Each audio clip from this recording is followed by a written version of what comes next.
Kari Mikkonen Hamkin kirjastosta, terve. Onko Zotero-bib sulle tuttu? No, kohta on.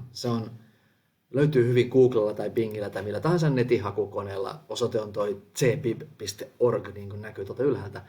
Ja tämä on Zotero-nimisen palvelun, viitteidehantapalvelun tällainen selainpohjainen apuväline tai palvelu, josta voi hakea sitten erilaisilla kriteereillä näitä potentiaalisia lähteitä itselleen. Tässä jo lukeekin tuossa ruudussa, että sinne voisi ottaa URLin eli verkko-osoitteen, sitten sinne voi laittaa ISBN eli kirjan tällaisen tunnuksen. Sitten siellä on DOI eli Digital Object Identifier, tämmöinen tunnus, jota annetaan artikkeleille ja kirjoillekin. PMID on PubMed-ID. PubMed taas on biolääketieteen tai ylipäätään terveystieteiden tämmöinen laaja-alainen tietokanta, ilmainen. Ja sitten on Arxiv-ID, jolla voi myös hakea. Ja viimeisenä, mutta ei mitenkään vähäisimpänä, on sitten toi title, eli voi hakea kirjan tai lehden artikkelin nimellä. Mutta mäpä demoon vähän tässä, että miten tämä toimii. Tuossa hakulaatikon alapuolella on myöskin tämmöinen manual entry. Ja katsotaanpa se ihan ensimmäisenä. Eli tästä pystyy lähtemään tai pystyy se luomaan ja tallentamaan sitten tällaisen viitteen ihan mille tahansa tyypille, niin kuin julkaisutyypille. Ja tässä näitä julkaisutyyppejä on, että siellä on ihan taideteosta ja äänitiedostoa ja niin edelleen, lakitiedostoja ynnä muuta. Eli sitä valitaan ensin tuo item type ja sitten ruvetaan täyttämään niitä tietoja tänne. No, mä en lähde sille tielle vielä, vaan otetaan täältä ihan tämmöinen URLi ensin. Että katsotaan nyt, miten tämä palvelu toimii. Eli mä kirjoitin tuohon yhden tämmöisen nettiosoitteen, jossa arvaan, luulen olevan artikkelin ja julkaisun. Ja sitten mä klikkasin saittia ja tämä näyttää, tässä ehti hakeakin sen jo tuohon.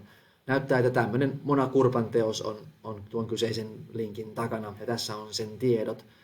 Tästä pystyy myöskin suoraan jo editoimaan tätä kyseistä viitettä.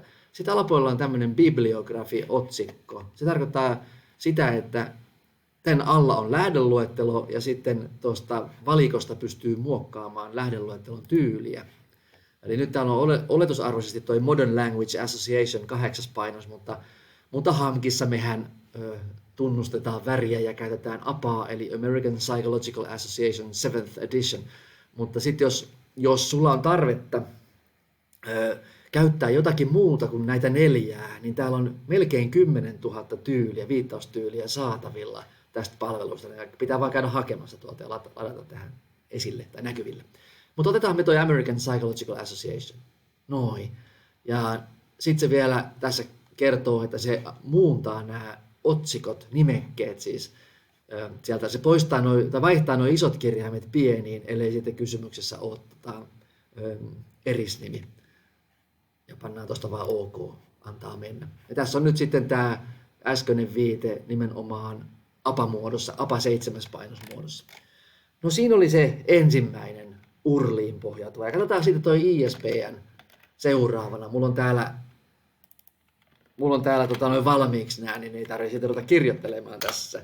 Eli tuossa on yhden kirjan ISBN, niin se kirja on Qualitative Research Methods ja niin edelleen. Kustantaja on Wiley Blackwell ja tekijä on Tracy S.J. Ja se se tuli tänne automaattisesti mukaan tänne lähdeluetteloon, niin kuin näette täällä. Ei tarvitse sen kummemmin mitään klikata, että ota ja valitse. Että ei muuta kuin seuraava sitten vaan. Otetaan toi DOI tuolta välistä. Digital Object Identifier. Tämä on vähän niin kuin henkilötunnus julkaisulle. Se seuraa sen julkaisun mukana koko sen elinkaaren.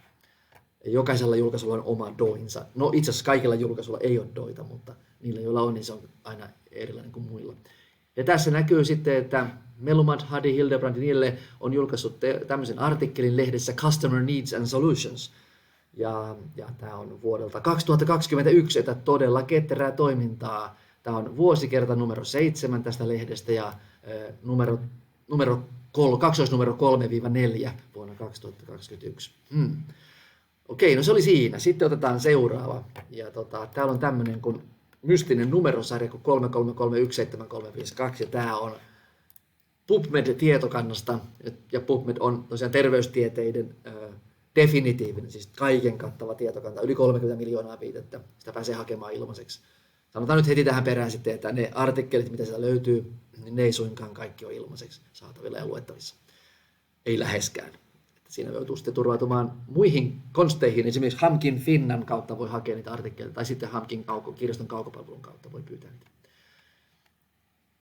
Tuossa on tuo. Otetaan sitten vielä toi Arxiv ID. Tämä Arxiv on mielenkiintoinen tapaus. Se on myöskin ilmainen palvelu. Ja tuosta toi ensin tuonne haeta. Siellä on aika paljon tämmöistä insinööritieteitä, mutta myöskin kyllä kauppatieteitä ja matematiikkaa, fysiikkaa, tietojen käsittelyä, niin edelleen. Mutta ehkä siellä enemmän on vähän tämmöistä kovaa tiedettä kuitenkin. Tuossa on tuo artikkeli.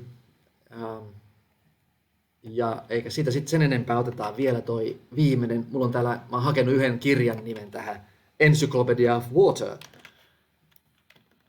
Noin, ja sitten mä klikkaan taas saittia. Ja katsotaan löytyykö tämmöistä. Ja tässä kirjojen nimellä haettaessa, kun ne ei ole niin yksiselitteisiä kuin nämä tämmöiset ID:t, numerotunnukset, jotka on kaikilla aina ne yksi ja sama, niin tässä joutuu sitten vielä kuittaamaan, että tämmöistä kirjaa, kun sä haet, että jos sieltä hakisi kirjan nimellä, joka olisi vaikka Principles of Marketing tai jotain, joku yleinen tämmöinen, että saattaa olla useampiakin kirjoja, tai Ethics of Nursing tai tämän tyyppistä, niin jos sieltä tulee useampia eri vaihtoehtoja, niin niistä pitää sitten valita, että mitä niistä haki, mutta tässä nyt ei ole sen kummemmin muuta kuin klikkaa vaan tuosta Encyclopedia of Water, Science, Technology and Society, ja sinne se hulahti tämä kyseinen kirja tänne luetteloon mukaan. No nyt meillä on tässä riittävästi näitä, ja mitä sitten tapahtuu? No ei klikata delete all, vaan otetaan täältä exporttia, eli viedään nämä tonne tietokoneen välimuistiin. Täällä on vaihtoehtoja kyllä, että täällä voi ladata tämän RTF:nä, se on tavallaan se oletusarvoinen tiedostomuoto tai muoto. Ja sitten täällä on HTML, ja nämä 3 viimeistä, RIS ja BibTeX ja Zotero, niin nämä viittaa sitten näihin viitteidenhallintaohjelmiin, niiden omiin tiedostomuotoihin. Mutta tämä RTF toimii aika näppärästi vähän niin kuin kaikissa tekstin käsittely ohjelmissa. No, ei muuta kuin klikataan Copy to Clipboard, ja siellähän se on. Ja nyt mä avaan tästä omalta koneeltani ton Wordin, ja tässä näitä nyt sitten on. No sen verran huomauttaisin kuitenkin, että aina sinulle jää sitten myöskin velvollisuus tarkistaa, että nämä viitteet on kunnossa. Että tässäkin esimerkiksi toi Morris-viite, tämä Encyclopedia of Water, niin täällä on toimittaja ihan suomen kielellä, toim.piste, ja sitten täällä on first edition englanniksi, että pikkuinen hybridimalli tulee täältä. Joten aina kannattaa ja pitää tarkistaa se, että nämä viittaukset ja lähdeluettelo on Hamkin ohjeiden mukaiset. Sillä pärjää. Nämä on nyt sitten siinä APA-muodossa, eli suht sukkelasti sai nämä aika tyylikkäästi. Nämä on aakkosjärjestyksessä sitten tässä esityksessä. Eli tämän tyyppinen palvelu on Zotero Bib, joten ei muuta kuin kovaan käyttöön. Ja tässä on tietenkin se, että kun tänne tekee näitä lähdeluetteloita itselleen, näitä listauksia, niin kyllä ne kannattaa sitten ottaa myös sieltä talteen. Vaikka ei sitten sitä lähdettä välttämättä käyttäisikään, niin sinnehän voi luoda vaikka 2 tyyppistä lähdeluettelua. Toinen on se potentiaalisten lähteiden ja toinen on sitten mitä on jo käyttänyt. Hyvä, tällaista tällä kertaa. Jos tulee kysyttävää, niin mulle voi laittaa vaikka mailia kari.mikkonen@hamk.fi ja kysellä lisää tai kommentoida. Kiitoksia.